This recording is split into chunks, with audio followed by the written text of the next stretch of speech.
ॐ नमो भगवते वासुदेवाय। ॐ नमो भगवते वासुदेवाय। ॐ नमो भगवते वासुदेवाय। ॐ नमो भगवते वासुदेवाय। आप सभी संगत को सादर प्रणाम है। आज मैं श्री भगवत महात्म्य का पहला अध्याय सुनाऊंगी आपको। आज से हम भागवत पढ़ रहे हैं। आपको मालूम है कि सावन का महीना जो है वो समाप्त होकर भादो लग गया है और उसमें हम भगवान विष्णु की आराधना करेंगे। तो सबसे पहले हम देवर्षि नारद की भक्ति से भेंट के बारे में वर्णन करेंगे कि उनकी भक्ति से किस प्रकार भेंट हुई।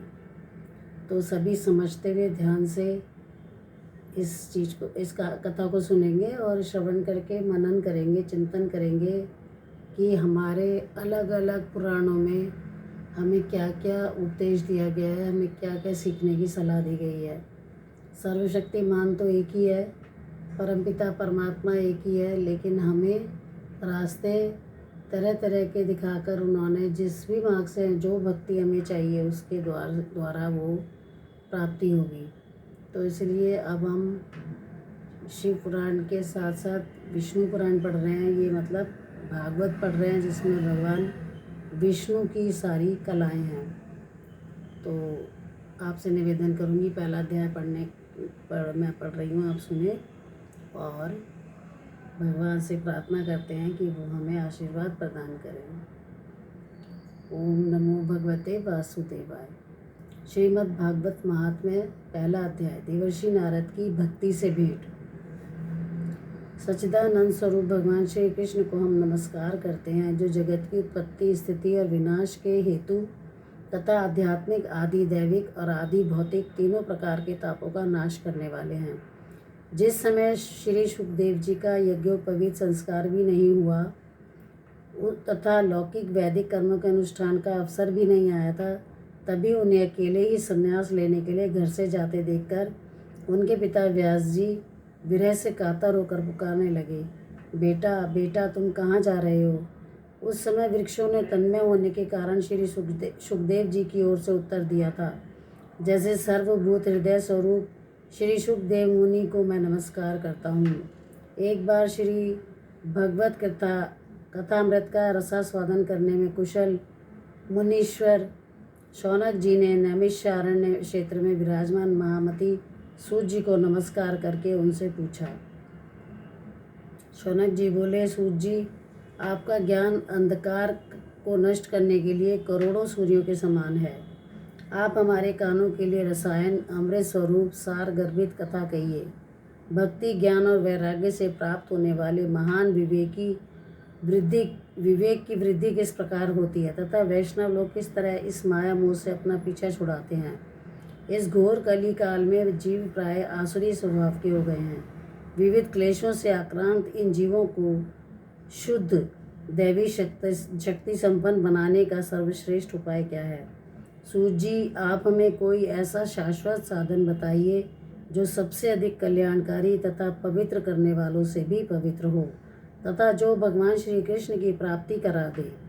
चिंतामणि केवल लौकिक सुख दे सकती है और कल्पवृक्ष अधिक से अधिक स्वर्गीय संपत्ति दे सकता है, परंतु गुरुदेव प्रसन्न होकर भगवान का योगी दुर्लभ नित्य वैकुंठ धाम दे देते हैं।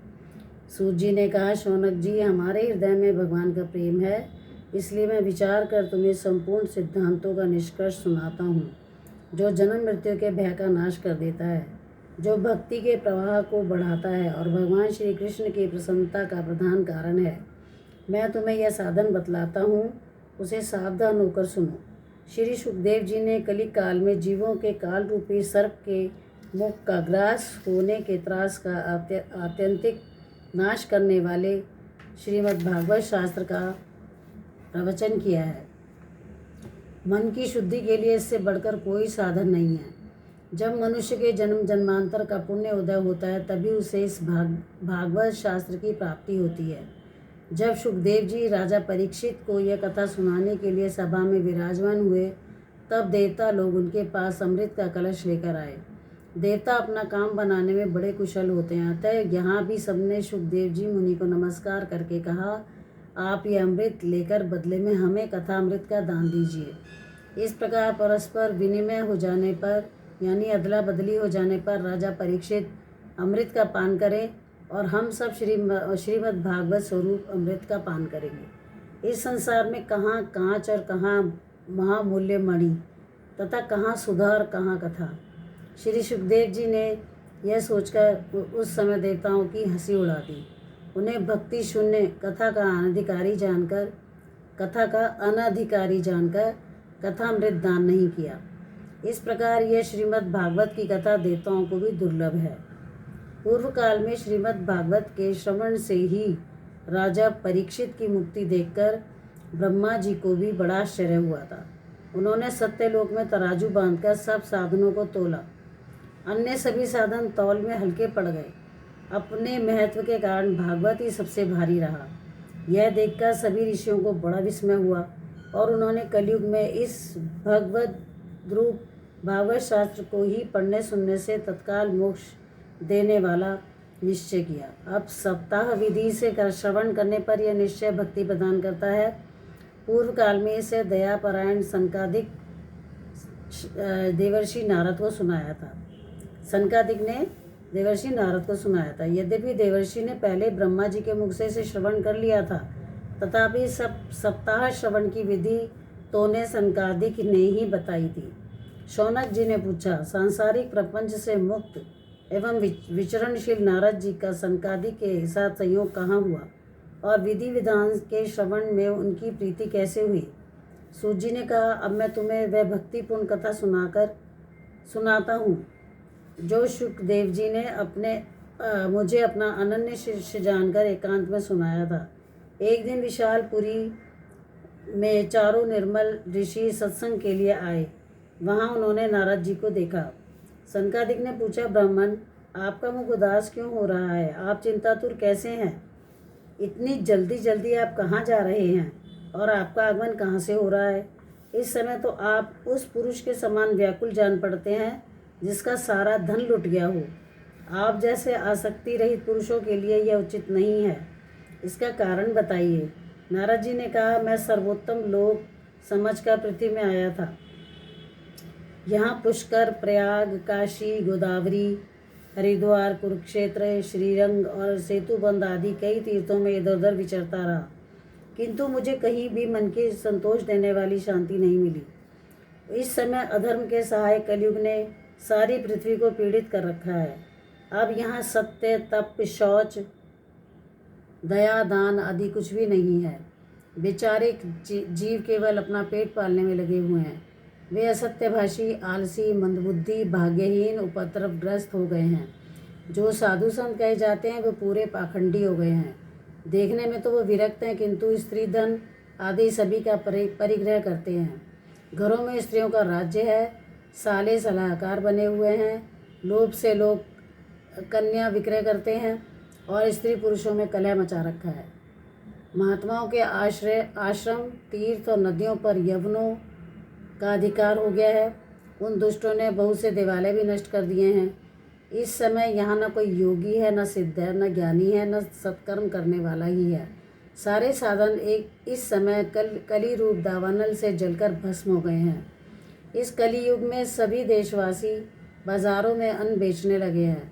ब्राह्मण लोग पैसा लेकर वेद पढ़ाते हैं और स्त्रियां वैश्यावृत्ति से निर्वाह करने लगी हैं। इस तरह कलयुग के दोष देखता हुआ पृथ्वी पर विचरता हुआ मैं यमुना जी के तट पर पहुंचा, जहाँ भगवान श्री कृष्ण की अनेक लीलाएं हो चुकी हैं। मुनिवरों सुनिए, वहाँ मैंने एक बड़ा आश्चर्य देखा। वहाँ एक युवती स्त्री खिन्न मन से बैठी थी।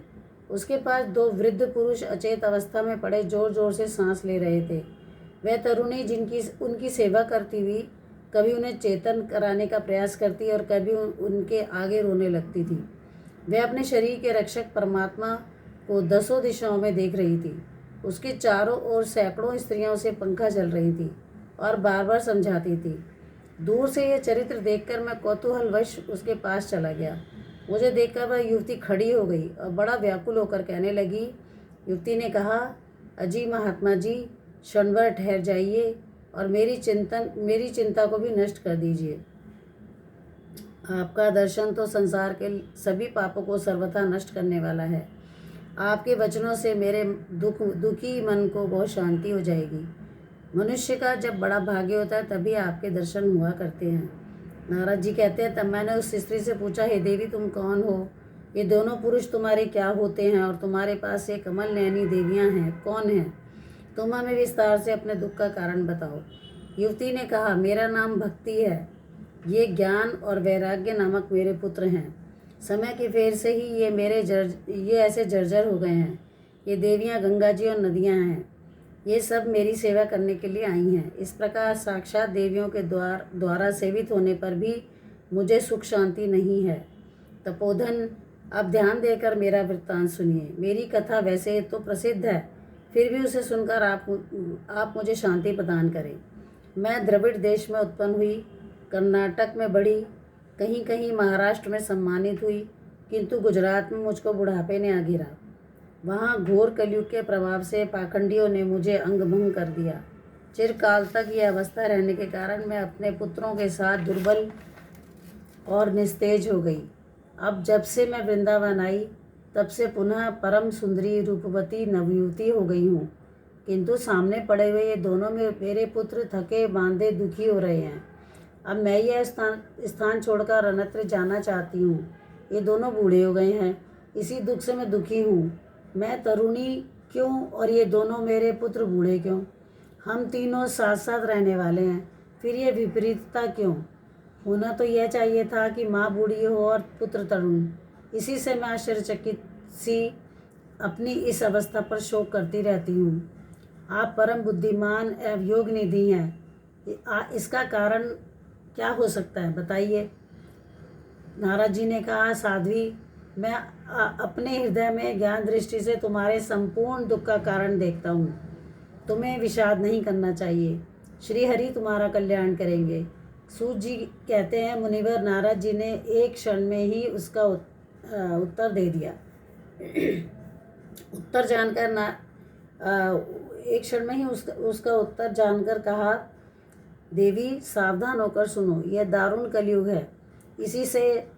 इस समय सदाचार, योग मार्ग और तप आदि सभी लुप्त हो गए हैं।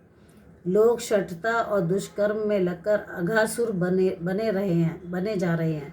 संसार में जहाँ देखो वहीं सत्पुरुष दुख से म्लान हैं और दुष्ट सुखी हो रहे हैं। इस समय जिस बुद्धिमान पुरुष का धैर्य बना रहे, वही बड़ा ज्ञानी या पंडित है। पृथ्वी क्रमशः प्रतिवर्ष शेष जी के लिए भार रूप होती जा रही है।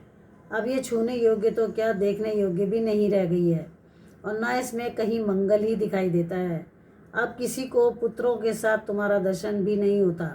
विषय अनुराग के कारण अंधे बने हुए जीवों से उपेक्षित होकर तुम जर्जर हो रही थी। वृंदावन के संयोग से तुम फिर नवीन तरुणी हो गई हो। अतः यह वृंदावन धाम धन्य है, जहाँ भक्ति सर्वत्र नृत्य कर रही है।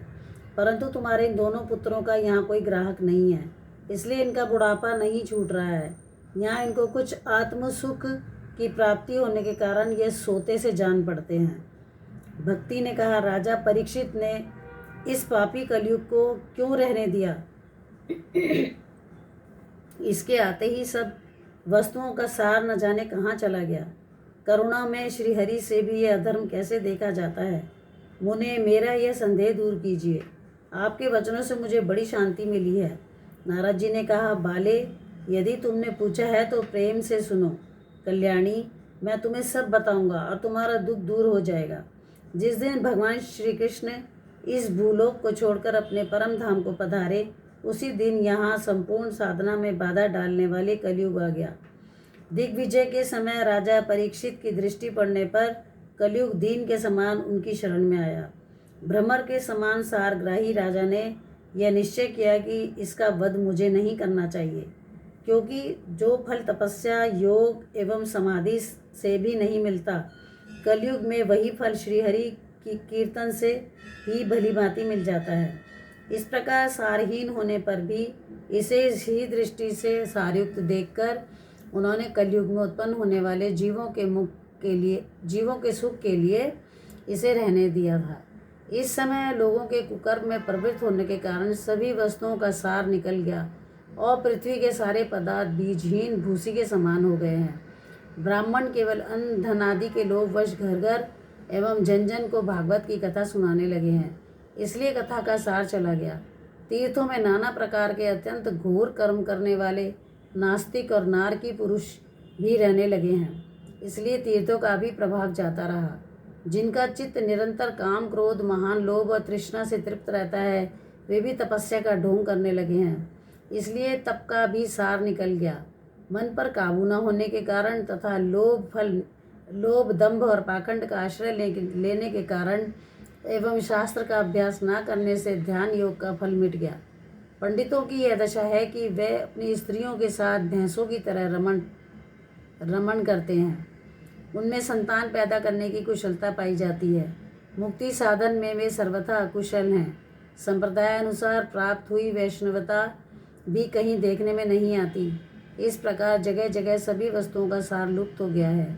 यह तो इस युग का स्वभाव ही है, इसमें किसी का दोष नहीं। इसी से पुंडरीकाक्ष भगवान बहुत समीप रहते हुए भी यह सब सह रहे हैं। सूत जी कहते हैं, शौनक जी, इस प्रकार देवर्षि नारद के वचन सुनकर भक्ति को बड़ा आश्चर्य हुआ। फिर उसने जो कुछ कहा उसे सुनिए। भक्ति ने कहा, देवर्षि आप धन्य हैं, मेरा बड़ा सौभाग्य था जो आपका समागम हुआ। संसार में साधुओं का दर्शन ही समस्त सिद्धियों का परम कारण है।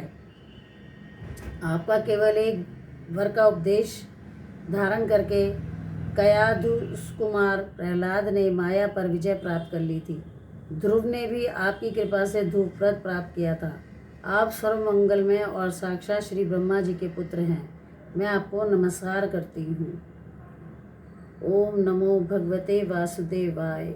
ओम नमो भगवते वासुदेवाय। ओम नमो भगवते वासुदेवाय। आज ये महात्म्य का पहला अध्याय हमने जो है वो पूर्ण किया है और आज तारीख है 11 अगस्त 2025। तो कल से भादो लगा है, हम एक दिन लेट हैं शायद, तो हम उसके लिए भगवान से प्रार्थना करेंगे कि हमें क्षमा कर दें और हम इसको पूर्ण कर पाएँ इस महीने में। ऐसी मेरी चेष्टा है, लेकिन भगवान की कृपा पे निर्भर करता है सब कुछ। तो अब हम भगवान से आज्ञा लेते हुए इसका पाठ अगर समय के अनुसार चलते रहे तो सायंकाल भी कर सकते हैं और वरना प्रातःकाल में करेंगे। तो अब आज्ञा दें। ओम नमो भगवते वासुदेवाय। सभी बोलेंगे, अपने मन में दोहराएंगे। ओम नमो भगवते वासुदेवाय। ओम नमो भगवते वासुदेवाय। ओम नमो भगवते वासुदेवाय।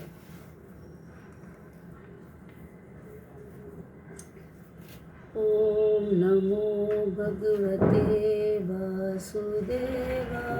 ओटीपी बताना, मेरे पास व्हाट्सएप पे चल रहा है। एक ओटीपी आया। ओम नमो भगवते